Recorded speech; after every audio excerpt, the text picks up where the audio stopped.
তদন্ত শুরু করার পরে আমাদের টেকনিক্যাল এভিডেন্সেস অ্যান্ড তারপর আমাদের ইন্টেলিজেন্স অ্যান্ড অনেকগুলো সোর্সেস থেকে আমরা পেয়েছিলাম যে নারায়ণ হালদার বাবার নামটা ভূপতি হালদার এর ভিতরে ইনভলভ হয়েছিল বলে আমরা তারপরে রাত্রি একটা বড় টিম গ্রামে পাঠিয়েছিলাম। গ্রামে পাঠিয়ে রেড করে আমরা নারায়ণ হালদারকে আমরা গ্রেফতার করে দিয়েছিলাম। গ্রেফতার করার পরে থানাতে নিয়ে এসে আমরা কন্টিনিউসলি জিজ্ঞাসাবাদ করেছিলাম। উনি ভুল স্বীকার করে নিয়েছিলেন যে এই কাজটা উনি করেছিলেন। অ্যান্ড আরও আমরা জিজ্ঞাসাবাদ চলছে অ্যান্ড আমরা এখন কোর্টে ফরওয়ার্ড করছি। কোর্টে ফরওয়ার্ড করার পরে আমরা পিসিতে নিয়ে নেব। পিসিতে নিয়ে আরও জিজ্ঞাসাবাদ করে আমরা বার করবো আরও এর ভিতরে কে কে আছে বলে। এর মধ্যে উনি ভুল স্বীকার করে নিয়েছিলেন। উনি কি মূর্তিটা ভেঙেছিলেন? হ্যাঁ, উনি মূর্তিটা ভেঙেছে বলে ভাঙলেন বলে ভুল স্বীকার। কেন ভাঙলেন? উনি মদ্যের ব্যবস্থাতে ড্রাঙ্কেন কন্ডিশন ছিল, মদ্যের ব্যবস্থাতে মূর্তিটা ভেঙে দিয়েছে বলে। তালা দিয়েছিল তো, লোহার গেট। হ্যাঁ, লোহার গেটে থাকলে উনি মদ্যের ব্যবস্থাতে ভেঙে দিয়ে ভাঙত। কাকদ্বীপ কেসে একজনকে অ্যারেস্ট করা হয়েছে, এলাকার লোক বলছে সেই কেসে জড়িতই নয়। সকালবেলা মন্টুরাম পাকিরা গেছে কিছু মুসলিম তৃণমূল নেতাদের নিয়ে। ওখানে বাপি হালদার বলে ভাইপোর একটা টেনিয়া এমপি আছে, ছাপ্পা মেরে জিতেছে। ওর একটা লোক ওই গ্রামে ওই এলাকায় আছে, দেবাশিস দাস। তিনি ভূপতি হালদারের মাতাল পুত্র নারায়ণ হালদারকে তিনি বলে তুলে দিয়েছেন 15 দিন জেলে থাকতে হবে কথা দিয়ে। নারায়ণ হালদার ওই এলাকায় তৃণমূলের নেতা ভূপতি হালদারের ছেলে। এটা কোটেশ্বর রাও বাপি হালদার তৃণমূলের পরিকল্পনা অনুযায়ী হয়েছে। দেবাশিস দাস সাপ্লাই করেছে, ওর 15 দিন সংসার চালানোর টাকা দেওয়া হয়েছে। অতএব ওইভাবে মায়ের মূর্তি কোন হিন্দু কাটতে পারেন না।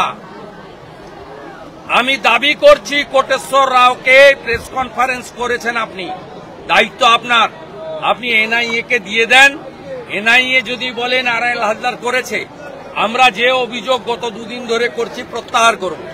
আর এনআইএ তদন্ত হলে প্রমাণ হবে বিধর্মী জেহাদি বাংলাদেশি মুসলমানরা এই কাজ করেছে। বাংলাদেশের মডেলে আমাদের মা কালীর মূর্তি মুন্ডচ্ছেদ করেছে, অপবিত্র করেছে। সেকেন্ড থিং হচ্ছে যে কায়দায় পুলিশ মা কালীর ওই অপবিত্র মূর্তিকে, অপবিত্র করা মূর্তিকে আপনার গাড়িতে প্রিজন ভ্যানে তুলেছেন, এটা স্বাধীনতার আগেও তো কেউ দেখেনি। আমরা জানি না, আমরা তখন ছিলাম না। স্বাধীনতার পরেও কেউ দেখেছে বলে কেউ জানে না যে এই দৃশ্য মা কালীর মূর্তি প্রিজন ভ্যানে গ্রেপ্তার হচ্ছে। এ দৃশ্য বাংলাতে আমরা মমতার আমলে, খালা মমতার আমলেই দেখলাম। ফিরহাদ হাকিম বলেছেন উনি এই বিষয়ে কিছুই জানেন না। ফিরহাদ হাকিম আরো বলছেন যে তদন্ত দিতে হবে। উনি চান 50%-এর বেশি লোক উর্দুতে কথা বলুন। উনি সবাইকে দাওয়াতে ইসলাম দেন, উনার হিন্দুদের ব্যাপারে না কথা বলাই ভালো। নমস্কার বন্ধুরা, আমার নাম ধ্রুবজ্যোতি সরকার। কাকদ্বীপে মা কালীর মূর্তি ভাঙার ঘটনায় গ্রেফতার নারায়ণ হালদার।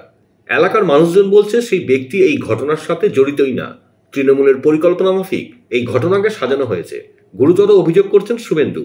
আরেকদিকে পবিত্রতা রক্ষা করতেই মা কালীর মূর্তিকে আমরা পুলিশ ভ্যানে রেখে দিয়েছিলাম বললেন সুন্দরবন জেলা পুলিশের এসপি। শুনুন এই বিষয়ে আরো কি বলছেন পুলিশ সুপার কোটেশ্বর রাও। ব্লকের থেকে যখন স্টোন পেন্টিং হয়েছিল, স্টোন পেন্টিং মা কালী মূর্তির উপরে যেন না হয়ে বলে আমরা সঙ্গে সঙ্গে মা কালী মূর্তিকে ওখান থেকে আমরা পুলিশ ভ্যানে আমরা রেখে দিয়েছিলাম অ্যান্ড ওখান থেকে মা কালী মূর্তিকে আমরা প্রোটেক্ট করে দিয়েছিলাম। তারপরে আমরা ওখান থেকে সবাইকে সরিয়ে দিয়েছিলাম, সবাইরা চলে গিয়েছিল। অ্যান্ড তারপরে আমরা ওখানে ফুড পেট্রোলিং করেছিলাম, এরিয়া ডমিনেশন করেছিলাম অ্যান্ড পুরো এলাকাটা আমরা ঠান্ডা করে দিয়েছিলাম। তারপর আমরা থানায় এসে আমরা স্পেসিফিক কেস করে দিয়েছিলাম, তদন্ত শুরু করে দিয়েছিলাম। বন্ধুরা, ভিডিওটি ভালো লাগলে দয়া করে লাইক শেয়ার করে দেবেন, আমাদের পেজটা ফলো করে নেবেন আর আপনার মতামত কমেন্ট করে অবশ্যই জানান। ধন্যবাদ।